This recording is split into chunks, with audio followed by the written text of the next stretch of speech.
നമസ്കാരം. ഞാൻ കഴിഞ്ഞ ദിവസം ഫേസ്ബുക്കിൽ ഒരു കുറിപ്പ് കണ്ടു. മരണ വീടുകളിൽ ഓടിയെത്തുന്ന ദൈവദാസന്മാരെ കുറിച്ചാണ് ആ കുറിപ്പ്. മരണ വീടുകളിലെ സ്ഥിരം സാന്നിധ്യമാണ് പല പാസ്റ്റർമാരും. ആരും വിളിച്ചിട്ടോ പറഞ്ഞിട്ടോ പോകുന്നതല്ല. അറിഞ്ഞും കേട്ടും വാർത്തകൾ വായിച്ചും അവരൊക്കെ ഓടിയെത്തും. 1-2 മിനിറ്റിൽ അനുശോചനവും പ്രത്യാശയും പങ്കുവെച്ച് അവരൊക്കെ മടങ്ങും.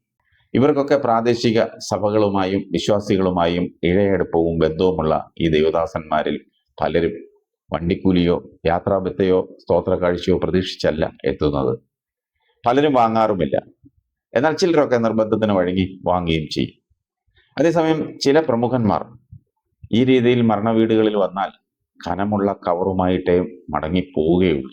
അതിൽ തന്നെ ചില പ്രമുഖർ വീട്ടുകാർക്ക് സുപരിചിതർ ആണെങ്കിൽ പോലും പ്രത്യേകം ക്ഷണിക്കാതെ ഒരു മരണ വീടുകളിലും അവർ പോകാറുമില്ല. ചില മരണ വീടുകളിൽ വീട്ടിലെ ശുശ്രൂഷയ്ക്ക് ഒരു പ്രമുഖനും സെമിത്തേരിയിലെ ശുശ്രൂഷയ്ക്ക് വേറൊരു പ്രമുഖനും ആയിരിക്കും. ആഡംബര വാഹനത്തിൽ സെമിത്തേരിയിൽ വന്നിറങ്ങും. ഡെഡ് ബോഡി എത്തുന്നതിന് 1 മിനിറ്റിന് മുൻപ് വാഹനത്തിൽ നിന്നിറങ്ങി കല്ലറയ്ക്കൽ എത്തി ശുശ്രൂഷ നടത്തും. അതുവരെ നേരത്തെ വന്നാലും ആ വാഹനത്തിൽ തന്നെ AC-യും ഇട്ട് അതിനകത്ത് തന്നെ ഇരിക്കും. മടങ്ങിപ്പോകാൻ നേരം വീട്ടുകാർ നല്ല കനമുള്ള ഒരു സ്തോത്ര കാഴ്ച പൊതി കൊടുക്കും. സസന്തോഷം അത് വാങ്ങി സ്തോത്രം പറഞ്ഞ് മടങ്ങും. വീട്ടുകാരുടെ നിലയ്ക്കും വിലയ്ക്കുമുള്ള ആളുകളെ അവർ വിളിക്കുന്നതിൽ അവരെ കുറ്റം പറയാൻ കഴിയില്ല. അവർ വിളിച്ചോട്ടെ. പക്ഷേ മരണ വീടുകളിലെ പൊതികൾ വേണമെങ്കിൽ അവർക്ക് നിരസിക്കാം. ദുഃഖം തളം കെട്ടി നിൽക്കുന്ന അന്തരീക്ഷത്തിലും സ്തോത്ര കാഴ്ച വാങ്ങി ശുശ്രൂഷ ചെയ്യുന്ന ദൈവദാസന്മാരുടെ പരിപാടിയോട് പലർക്കും യോജിക്കാൻ കഴിയില്ല.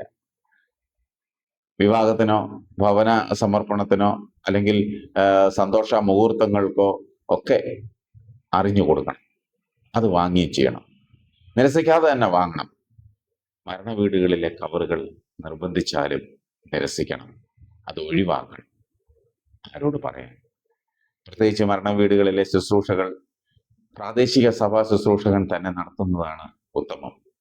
അവരെ വിളിക്കാവൂ. അതിലധികമായി പ്രധാന ശുശ്രൂഷകൾക്ക് ആരെയും ക്ഷണിക്കാതിരിക്കുന്നതാണ് നല്ലത്.